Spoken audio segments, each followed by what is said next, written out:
Bonjour, bienvenue sur mon canal. Pour mes nouveaux abonnés, moi c'est Daniel Nicole. Comme vous le savez, pour certains qui le savent déjà, je suis là pour vous motiver, informer, orienter et accompagner pour certains qui le désirent. Comme vous le saviez bien, je ne suis pas celle qui va faire rêver les Occidents, ni celle qui va vous blaver en vous promettant des futurités. Je vous rappelle aussi que je suis responsable de mes paroles que je prononcerai ici, mais pas responsable de votre mauvais usage. Pour ceux qui ont besoin de mes conseils, de mon accompagnement, vous le savez déjà comment me joindre. Allons droit au but. Aujourd'hui, nous parlerons de la mutilation génitale féminine. Il faut donc écouter cette vidéo jusqu'à la fin. Et pour ceux qui veulent motiver, mes informations, c'est de partager, liker, faire bon usage. Et pour ceux qui sont dans des difficultés ou bien ceux qui vivent de ce que je vais raconter, vous connaissez ce que vous faites. Je suis là pour vous accompagner, pour vous informer et pour vous orienter. Aujourd'hui, comme je vous disais, allons sur le thème de la mutilation génitale. Qu'est-ce que la mutilation génitale féminine? Pour ceux qui ne connaissent pas, la mutilation génitale féminine, c'est l'extirpation totale ou partielle des organes génitaux féminins externes. Et c'est une pratique qui est non médicale, donc ce n'est pas autorisé par le médical. Donc la principale cause de l'incision, on peut dire ablation, comme on peut l'appeler incision, comme on peut aussi l'appeler la mutilation génitale féminine. Qu'est-ce qui est la principale? Je dis, il y a plusieurs causes, mais la principale cause, quelle est la principale cause? La principale cause est l'esthétique ou alors impudicité.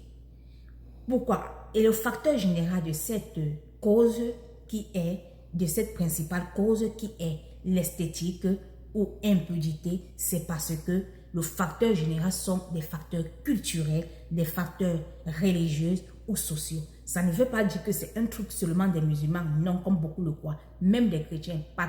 Par exemple, le Cameroun est parmi là où il y a une grande majorité de chrétiens le pratiquent. Ce n'est pas seulement le nord du Cameroun qui le pratique.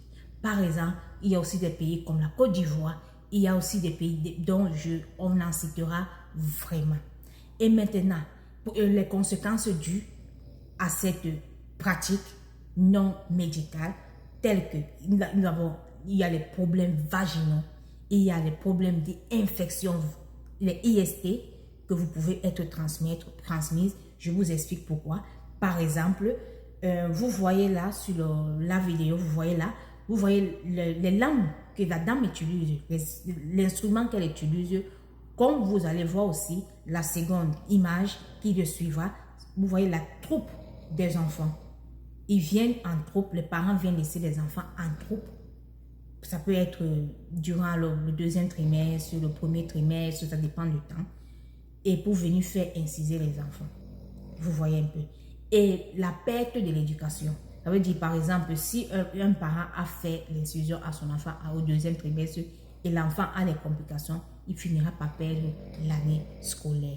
Il y a la décolorisation dans le cas de suivi d'un mariage précoce, qui veut dire que ce sont des conséquences parce que quand on fait la mutilation, la plupart des cas, c'est pour aboutir au mariage précoce. Parce que puisque nous allons le voir sur les types de mutilation.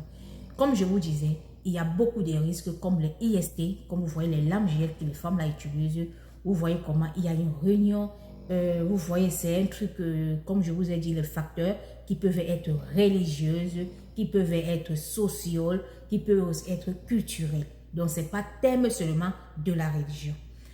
Et maintenant, pourquoi? Quel est le motif? Parce que nous avons parlé de la cause et des facteurs. Maintenant, quel est le motif? Le motif de cette pratique, la cause de la pratique vraiment indigne. Pourquoi faire ça aux enfants? C'est juste pour le contrôle du plaisir de la sexualité féminine. Je vous répète bien, nous avions la cause principale qui est esthétique, qui est considérée comme une esthétique ou impudicité. Donc ça veut dire qu'une femme doit être bien lavée, donc certaines personnes, la majorité c'est ça. Donc une femme pure doit être mutilée selon la culture archaïque, parce qu'on appelle ça une culture archaïque. Ok. Et quels sont les pays qu'on pratique? Vous allez voir la carte, les pays. Le Cameroun est parmi, le Nigeria est parmi, plusieurs pays qui sont cités. Vous pouvez taper dans les pages officielles Google. Je vous ai dit que moi, je suis pour vous donner des informations réelles et vous aussi pouvez investiguer ces informations. Maintenant, quand nous allons parler type de l'incision, il y a le type 1, type 2, type 3 et type 4. Le type 1 est considéré comme la clitoridectomie. C'est juste l'extirpation, l'ablation du clitoris. Vous voyez un peu, on coupe uniquement le clitoris. Comme vous allez voir, là où vous voyez le rouge, les taches rouges, c'est qu'on extirpe, donc on incise. Le rouge que j'ai vu parmi les 4 types là, c'est ça.